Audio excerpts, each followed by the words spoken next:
Mustafa. Dan uwa, muna wa Allah subhanahu wata'ala godiya da ya nuna mana ƙarshe na wannan wata na Sha'ban, wanda yau muna 25 da wata na Sha'ban, wanda ana kyautata zaton azumi zai kasance ranar Laraba mai kamawa, in kuma ba a gaba wata ba ya kasance ranar Alhamishi. Abinda ake cewa yau gobe gashi ya iso. Allah sa ya zamto muna daga cikin wanda za mu samu riba ta wannan wata mai albarka, wata na Ramadana. Dan uwa, mu san da cewa watan Ramadana zaɓi ne na Allah maɗaukin sarki. Allah ya zaɓe mu, ya zaɓi wannan al'ummar, ya umarce ta da azumci wannan wata mai albarka. Kuma Allah maɗaukin sarki ya wajibta mana azumta watan Ramadana ba dan komai ba sai dan mu kyautata tabbatuwa akan tsoron Allah. Kenan wannan wata me zai koya maka? Wani farmasiyon ne zaka shiga, wata daura ce zaka shiga. In ka shiga za a tace maka ɗabi'unka da mu'amalarka ka samu tsoron Allah. Wannan shine babban saƙon da azumi yake gyara mutum. Shi yasa duk mutumin da ya ga azumin shi baya ƙara mishi tsoron Allah, ya tuntuɓi kanshi da akwai matsala, ko bakka yin shi akan ilimi, ko kuma bakka kiyaye dokokin azumi, ko ka saba abin da ake nufi da azumi. Shi yasa dole mu kyautata, mu san hukuncen azumi, mu yi kokarin kiyaye dokokin azumi. Sannan kuma wannan wata mai zawwa, wata na Ramadana, Allah madaukakin sarki ya bayyana cewa shine wata na Alqur'ani. Ana so a yawaita karatun Alqur'ani kenan a cikin shi. Sannan kuma hallo wata ne na shari'a. Ana so mutum in ya shiga wannan wata ya shiryu, ya kama jikin shi, ya mai da hankali akan ibada da ayyuka nagari na kwarai. Wannan wata ne Allah maɗaukin sarki ya umarci da a azumce shi. Mutum in baya da uzuri ya azumce shi, in yana da uzuri ya shari'a an ba shi dama ya ajiye wani lokaci ya rama, kamar yadda hukuncen malamai suka bayyana. Kuma wannan wata kada mutum ya yi tunani tsanani gare shi, bai da tsanani. Shi yasa a cikin ayoyin da suka yi bayani akan hukuncen azumi na watan Ramadana, Allah maɗaukin sarki ma ya ce yuridullahu bikum al-yusra wa la yuridu bikum al-usra. Sauki gare shi, domin ibada ce za ka yi a cikin wata ɗaya wanda watanna da dama ba su iya baka. Haka sauƙi ne. Da akwai dare ɗaya ibada, raya shi da ibada a cikin wannan watan yana daidai da raya shekara 80 da wani abu. Haka sauƙi ne. Allah ya taimaka, Allah sai alkhairi, mu yi kokari mu ribaci wannan sauƙin. Sannan ana so a yawaita azkar a cikin wannan watan, a yawaita ambatan Allah da kabbara da azkar, da kuma gode ma Allah maɗaukakin sarki. Duka wannan shiryarwar Alƙur'ani ne game da wannan wata ya zo.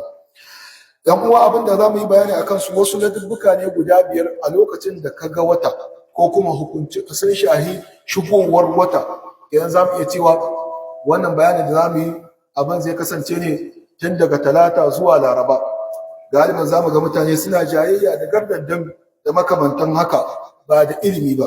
To mu san da cewa ‘yan uwa, a addinin musulunci dukkanin malaman fiqh sun tayi akan cewa wata na Ramadana na shigowa da ababe guda 2.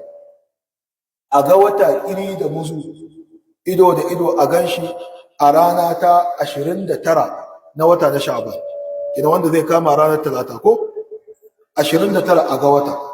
In an ga wata shikenan wata Ramadana ya shigo.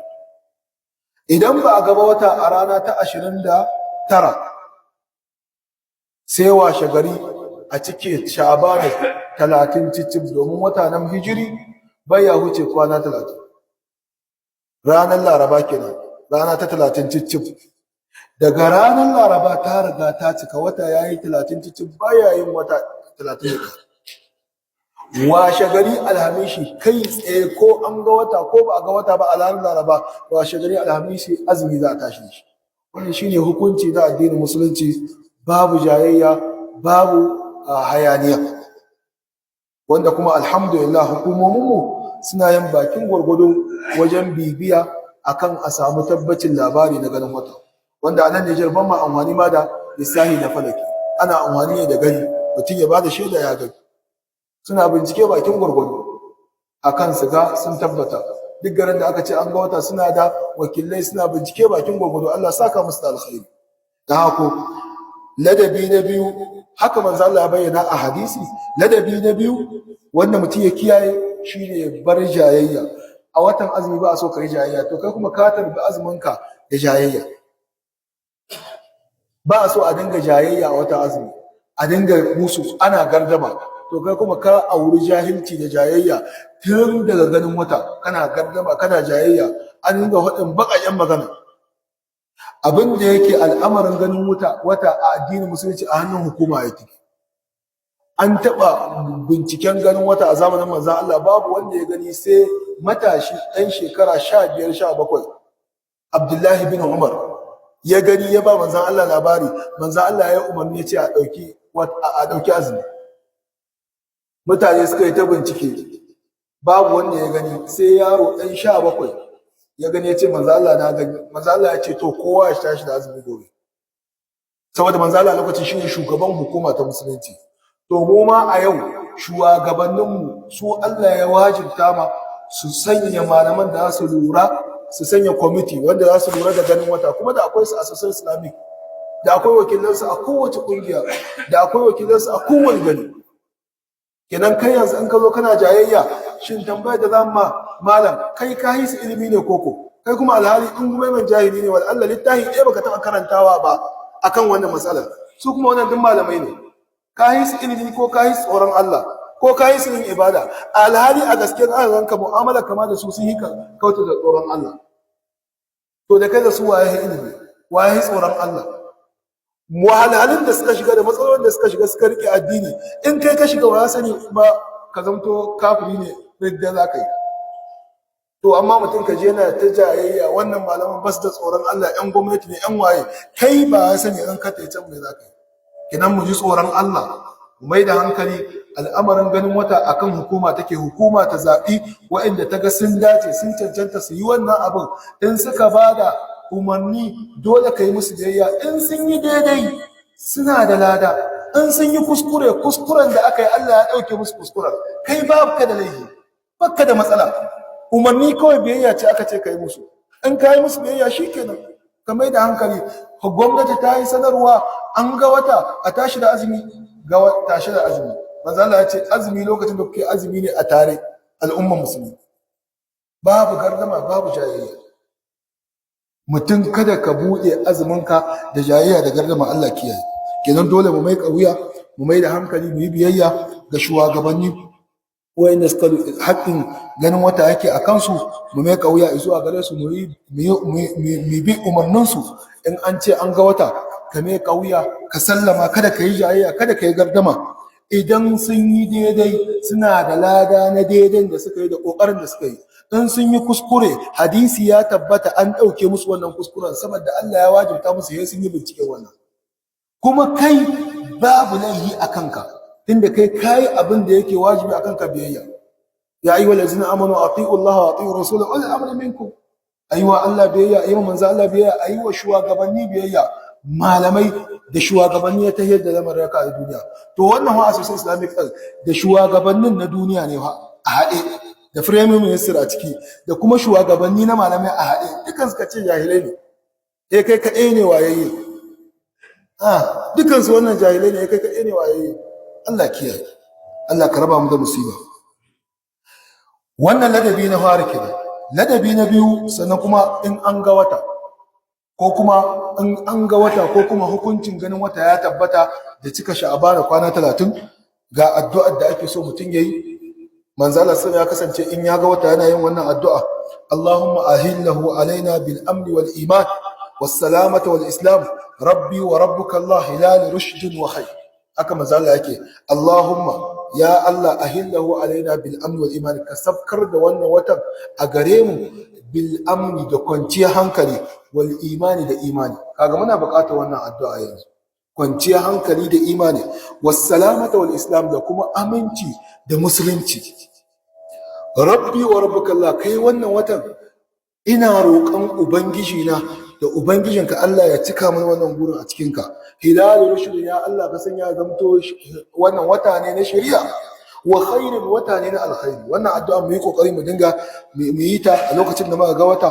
Allahumma ahillahu alaina bil amn wal iman was salamata wal islam, rabbi wa rabbuka Allah hilal rushd wa khair. A wata ruwaya manzo Allah ya kasance ya fara da kabbara ya ce Allahu akbar, اللهم أهله علينا بالأمن والإيمان والسلامة والإسلام والتوفيق لما يحب ربنا ويرضى ربنا وربك الله kenan kowace ka rike daga ciki ya isa kowa ya kokari bakin gurgudu dama in munasaba ta zo ka yi kokarin har da cewa ba iya wata na Ramadana ba dukkanin wata in an gani daga cikin watan guda 12 na musulunci haka ake so ka yi idan ka yi kokari rubuta ta da rike ta koda da Hausa ta boko ce taka ko Hausa ko kuma Faransai ka rubuta dai ka iya karanta ta kai Allah taimaka Allah sai alkhairi. Ladabi na 4 shine niyya. Kada mu mance niyya. Niyya tana da girman gaske a azumi. Manzo Allah ya ce ba a amsa aikin bawa sai da niyya. To niyya a azumi sharadi ce kuma rukuni ce. Sharadi ce dole sai kai niyya kayan azumi da daddare. Daga fadawar rana kayan ketowa alfijir sai ka kwana da niyya. Kayan azumi kaga sharadi ce sannan kuma in ka dauki niyyar nan ta azumi dole ne ta kasance tare da kai tun daga yin sahur har zuwa shan ruwa in ka karya niyyar ka azumin ka ya karye to niyya tana da muhimmanci mu ba ta muhimmanci mu yi kokari shine mu yi jazm za mu azumci azumi na watan Ramadana tun farkon azumin watan Ramadana kuma a kowane dare mu dinga jaddada niyya a zuciya ake yin ta da ikhlasi ba sai ka furata ba a baki ka gaya wa kanka cewa zan yi azumi gobe na watan Ramadana kuma ka zauna akan haka Allah ya taimaka Allah sai alkhairi to ya zo a hadisi cewa dukkanin mutumin da bai kwana ba da niyyar shi kafin ketowa alfajir bai da azumi wanda kuma malamai duka sun tayi akan cewa azumi na farilla lalle tabbas in mutum bai kwana da niyya ba shi ba azumi amma na nafila an baka dama da tsakar rana ka niyya ta azumi in dai baka ci baka sha ba amma na farilla dole sai ka kwana da niyya sannan kuma ƴan uwa mu san da cewa ladabi na gaba shine murna da shigowar watan Ramadana da dama za ga wasu na cewa kai lokacin cin tuwo ya kare mutum ya dinga nuna bakin ciki kuskure manzo Allah ya kasance yana yawan farin ciki yana murna yana jin daɗi ya shigo watan Ramadana haka ake so kai mumuni ka dinga yi ka dinga murna ka dinga farin ciki da zuwa watan Ramadana kada ka dinga cewa kash yanzu ba a ƙara shan shayi fure bai ba aikin banza kai yanzu wannan tuwon da muke ci da rana ba ma ƙara ci ba kenan kawo kana tabazzuri kana nuna cewa wani kunci ya shigo ma murna ake so ka dinga yi ka dinga alfahari masha Allah yanzu zan yi azumi lafiya za ta ƙaru da sauransu abinda muka faɗi daidai Allah sai ya cikin mizanin hasanat ummu abinda muka yi na kuskure Allah gafarta mana subhanakallahumma bihamdik nashhadu an la ilaha illa anta astaghfiruka wa atubu ilaik ya Allah muna roƙonka ya Allah Allah ka biya mana dukkanin buƙatunmu na alkhairi ya Allah muna roƙonka ya Allah Allah ka sanya mana wannan wata lafiya Allah ka kare mana ƙasar mu da shugabannin mu Allah dukkanin masu nufin mu da mummunan nufi Allah ka maida musu ya rabbi ya ubangiji Allah ka biya mana buƙatun mu na alkhairi Allah ka sa mu ribauci wannan azumi da zai zo wannan wata da zai zo mu ribance shi Allah ka sa mana daga cikin